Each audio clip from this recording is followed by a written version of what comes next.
pahinga sa pagpapakilig ang tambalang Kim Chiu at Paolo Abilina o mas kilala bilang Kim Pao.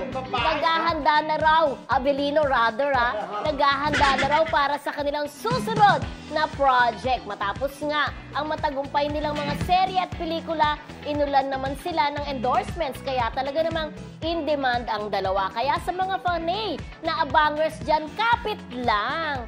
Ayan. Daw ang susunod. Natutuwa ako na kami pag nag-usap kami sa Kim Pao at gusto yan, di ba? Sino? Ikaw. Bakit? Ayan.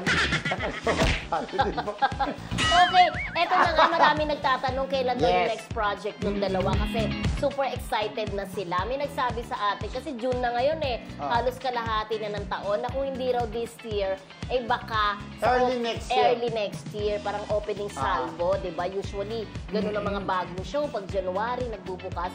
Pero pwede rin naman bago mag-December. Correct. Kasi, yun ang ano nila. Pero teleserye daw. Parang Yes. yun. Teleserye. Teleserye Sabagay, daw. matagal na naman yung What's Wrong with Secretary Kim. Kung early next year, di ba, okay na. At least hindi yung tuloy-tuloy yung serye. Baka sabi nga pagsawan. Pero ang mga panin naman ng mga Kim Pao, yung mga nagmamahal sa kanila, talagang kahit sunod-sunod ang serye, panonoorin, tatangkilikin nila, Gumawa di na ba? ba sila ng serye na mahirap yung isa, mayaman yung isa? Diyos ko, yung common na mga istorya. Oh, gusto ko ganun, Yung di plot. ba? Hindi. Nagkiklik kasi, Wala di ba? pa. Wala pa silang ganun. Meron yung What's Wrong with Secretary Kim, hindi naman masyadong mayaman si Kim doon Pero gusto ko talaga yung isa. Yung sobrang hirap. Oo. Yung parang Gusto ng mga tao yung mahirap na talagang madusin. Correct. Pero kung ako nagkagarap dyan ng mahirap kung sakali dapat talagang mahirap, gusto ko si Kim Chiu Pag-ginit, mahirap. Ako rin. Si Kim Chiu ang mahirap, ang si Paolo mahirap. yayamanin tayo na mahirap siya doon sa kanyang Ganun sana. mahirap, Parang diba? gusto kong tema, yung Kim Chiu. parang si Kim Chiu nagtitinda. Yung Mahirap nga.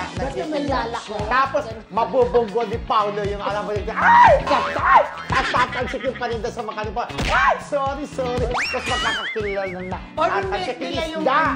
yung Till We Meet Again ni Ate Guy at saka ni Teresa Cruz. Ang ganda ng story nun. Yung babae ang mahirap. Pero ako sana yung next project nila talaga yung acting portion ulit. Pero Yung kagaya ng Lula. kayo ba pabor this year ba? Kayo mga Kim Pao, pabor ba kayo na this year na o next year Or na? early next year. Oo. Kayo. Pero ako pabor ako na this year na magkaroon Ako din, agad-agad dapat. Kasi parang umaandar ang ano True. Bakit Umaandar ang tuloy ang panahon. ayuda, di ba? At saka sila wag mag-alala kasi hindi break si Julia at saka si Gerald Anderson. Kasi yung fear nung iba, pag break na daw si Julia at saka si Gerald, baka daw magkaroon ng reunion project itong si na-i-discuss na rin natin dito. Ayaw naman ng mga Kim Pao. Ayaw ng mga Kim Pao. So Diba parang na? feeling ko hindi na matutuloy muna yung reunion project. Sa na yan. Marisol Academy tonight natin na pag-usapan. Oo, napag-usapan din na rin natin dito, Natakil natakin din natin.